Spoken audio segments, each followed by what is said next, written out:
All right, we are live. Well, welcome everyone to another edition of the Unpredictable Pipeline. We are talking to marketing leaders who have been navigating 2020, which, look, we started the year trying to create predictability and growth for our business, and then March and the global pandemic had other ideas. So we're talking to marketing leaders about how they have pivoted what they're doing, made adjustments to address what for many people are significant headwinds both then and now.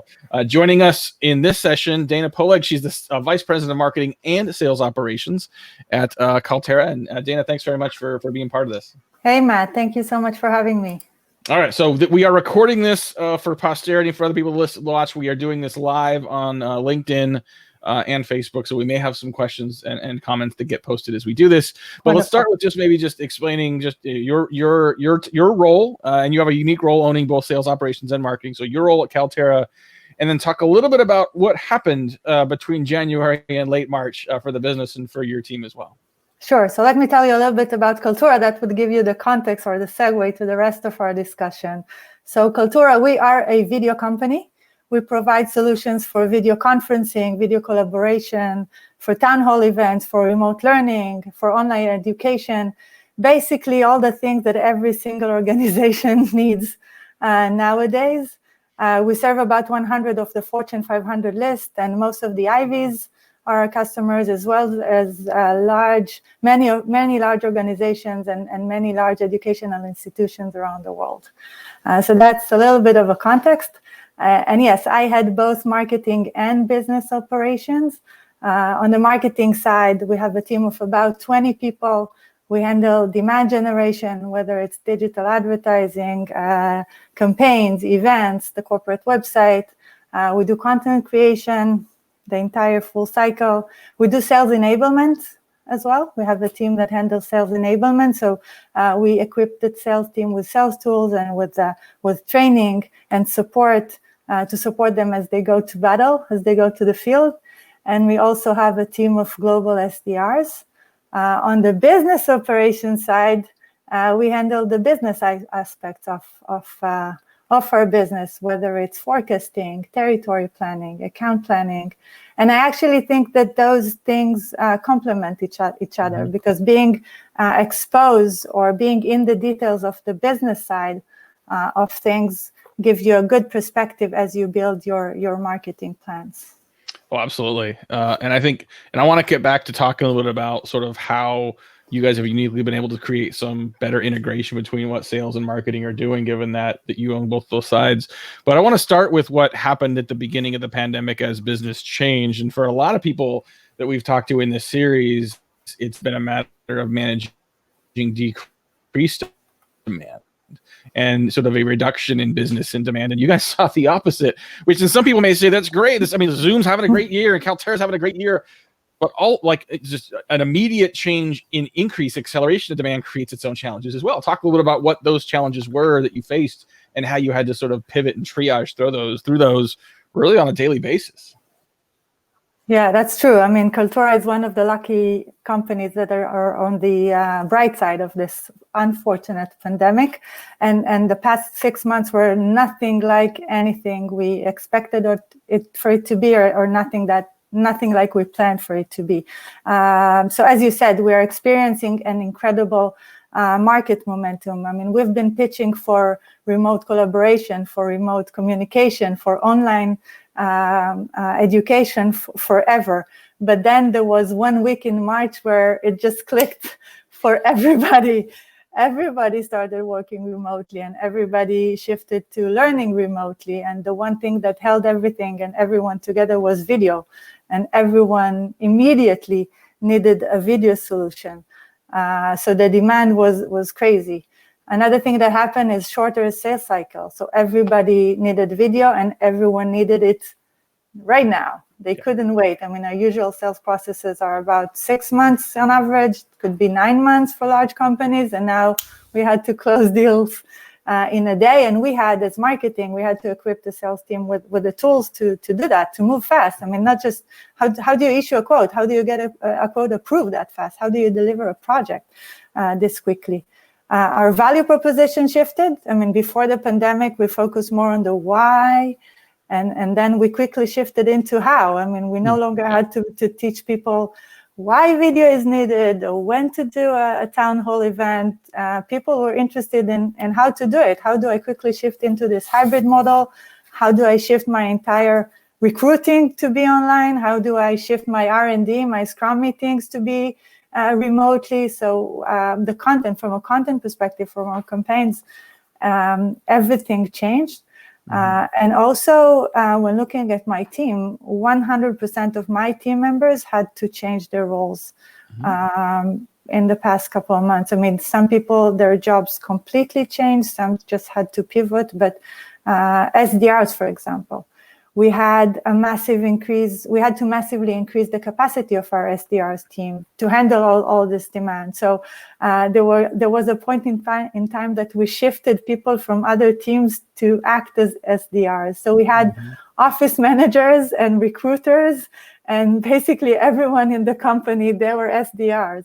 And we had to quickly train them on how to qualify leads. On the other side, event managers, no more physical events. So all of our event managers, their role was eliminated. So we had to shift them into different positions. So yeah, a lot of changes. And that's not a trivial thing. I think when you say, like, went from sort of, doing marketing on the why to marketing on the how. And, look, we've got these customers that used to, like, we'd try to pull them into these deals. And now all of a sudden they're pulling us in. How quickly can we sign?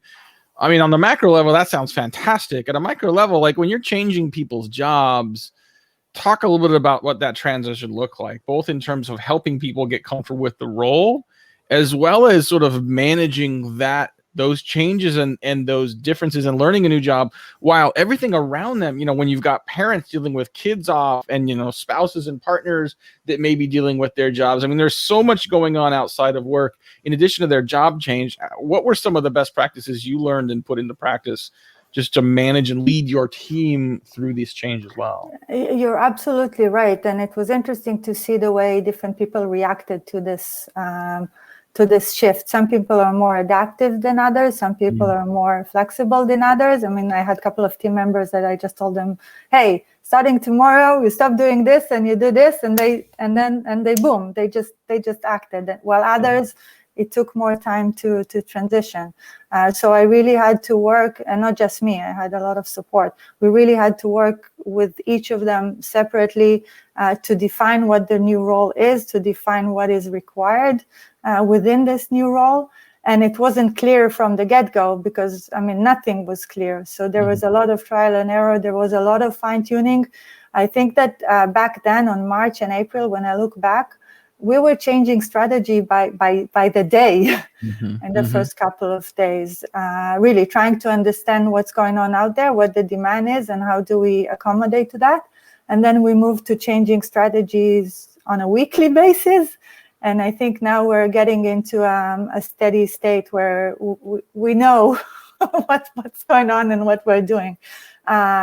But we had to be adaptive. We had to be flexible. It was easier with some people. It was more challenging with other people.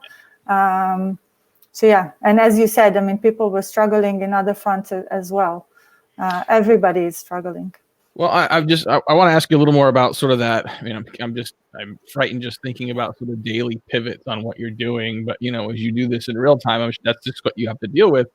And not everyone's going to have to face that in a pandemic again. But whether it's a crisis in your industry or in your company, I mean, like lots of people have faced those crisis moments where you're pivoting in real time. Were there certain tactics or tools or like stand-up meetings where there's certain things you did that made that frequency of change and reflection easier to manage? So a couple of things that I would highlight. One is the very close and open communication with the field, with the sales team. At the end of the day, they are the eyes and ears to the market. They're hearing their customers. They're speaking with their prospects. So to be even more, to have an even more frequent communication with them, to know what's coming, to better understand the feedback that they're getting.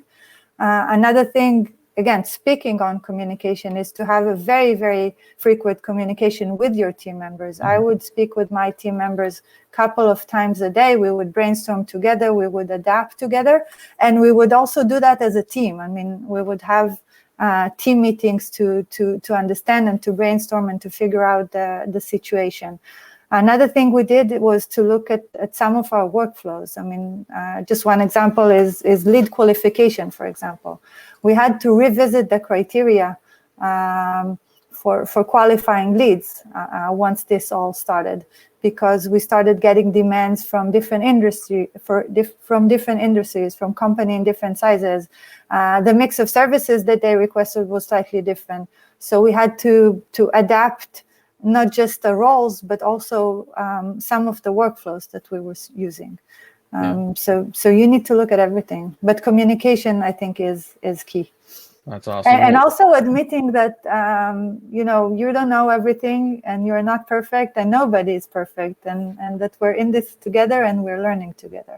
That is such a good point to make, especially when you're facing new conditions, changing conditions, to admit that as a leader and to allow your team to admit that amongst themselves and for themselves that, this is new stuff. This is happening very quickly. There's a lot of other stuff going on.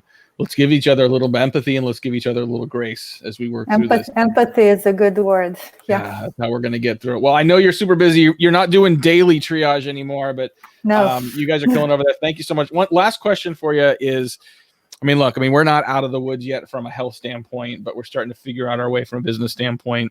As we figure out our new normal and we can leave our houses and go to restaurants and all these things again, what's something that you missed from the beginning of the year that you're looking forward to doing again? And then also what's something maybe you don't miss that would have maybe been part of your 2020 in a more regular way, but something that you're not looking forward to making part of your new normal? I'm actually very happy with the new normal. I like my new routine. I love having my kids around. I love taking long bike rides at the end of the day. So the one thing I do miss is traveling. I love to travel. I love to go places. And this is the one thing I wish I could do. I could go back to doing. Well, we will all get back there eventually. I was talking to someone yesterday about, our kids don't remember 9/11. Obviously, our kids are young and they don't remember the days when you could just walk through the airport and just walk someone up to the, to walk them on the gate. And no lines, no security lines. There were no security lines, but there's a benefit to security and we've gotten used to it. It's just part of our lives. And, we're going to see people wearing masks around more often, even if they don't have to, just because. How weird is that, right? It's going to happen. And I think it right, at the beginning of the year, it was weird. Now it's becoming a little more normal and it'll be what we do. And I think there's been a lot of interesting research showing just how adaptable the human brain is and how quickly we become, I don't know if comfortable is the right word, how quickly we adjust to the surroundings around us and the pivots we have to make. But anyway, this has been awesome. Thank you so much. I know we've had some interesting comments from people that are actually watching us live here, but we'll have this video up on our Unpredictable Pipeline video library as well. Dana Poleg, Vice President of Marketing and Sales Operations at Kaltura. Thanks again so much for joining us. Thanks for having me. It was fun.